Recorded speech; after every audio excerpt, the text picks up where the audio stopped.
Afternoon everyone.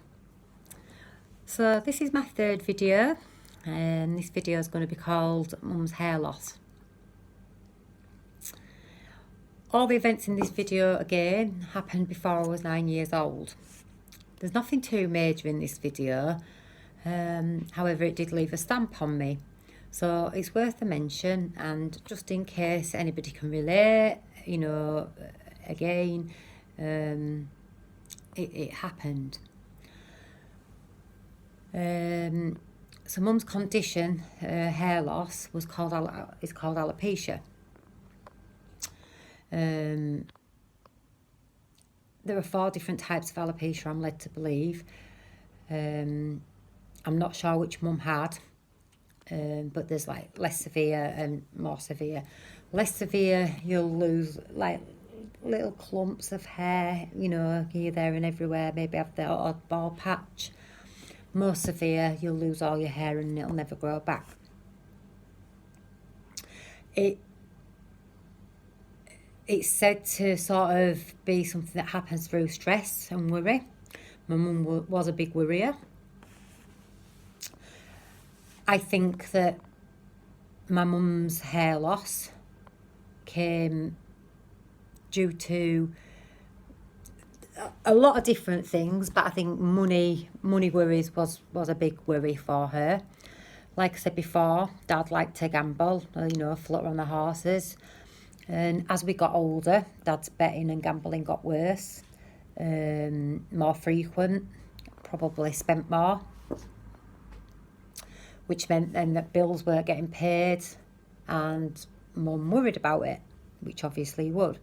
Sometimes Mum would not talk to us about the worries, but have a moan about it and stuff, and in reality maybe she shouldn't, but she did.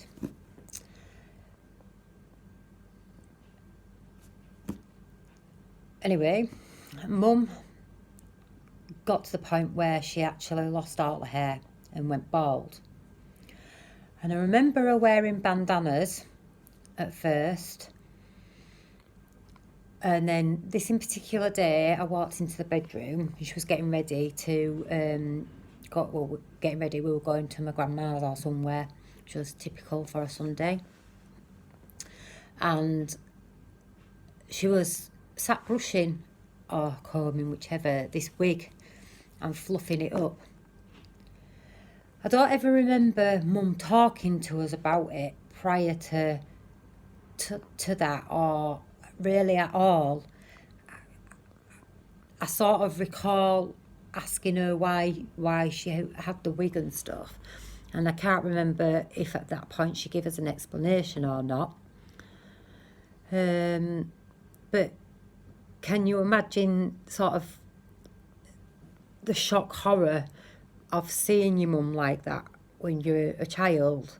1 minute she's got hair and then the next she hasn't. And the effect that left on me, not really knowing what it was or what was wrong. I do totally get that it must have been hard for my mum herself. She would have struggled with her appearance and her confidence and things, and I'm sure that would knock anybody.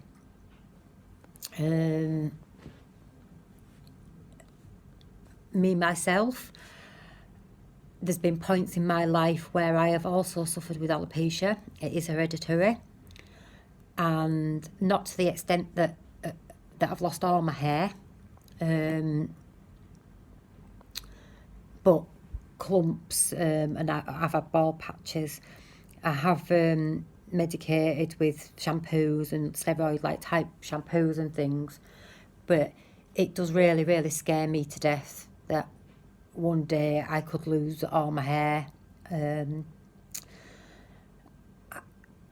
If anything that I can say about it is I just wish that my mum had a spoke to us about the hair loss and explained what it was, and what alopecia was.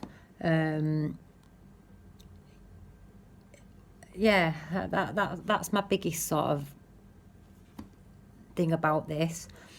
I know that if if I started to lose my hair again, I would explain to my kids before it got to the point of losing all of it. I wouldn't want them to be shocked like I was. And I would, if I can say anything to anybody else, it would be, if there are any issues with hair loss or anything else that's big, that's going to cause big changes to you or to your life or whatever, just talk to your children. You only have to explain in the easiest possible way, but just explain to them. They won't fully understand, but at least they've got some explanation. And for a lot of children, that's everything. So, yeah.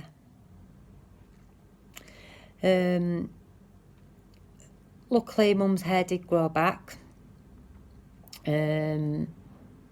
Fully back, which was good. I don't know how long that took to fully grow back, and I don't know whether after that she ever had an issue with it again or not. I'm not sure.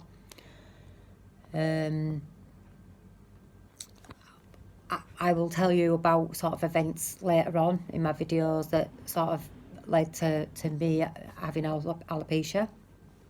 But for now, thank you for listening, and my next video is going to be about my mum and dad's separation, and yeah, so till then, thank you.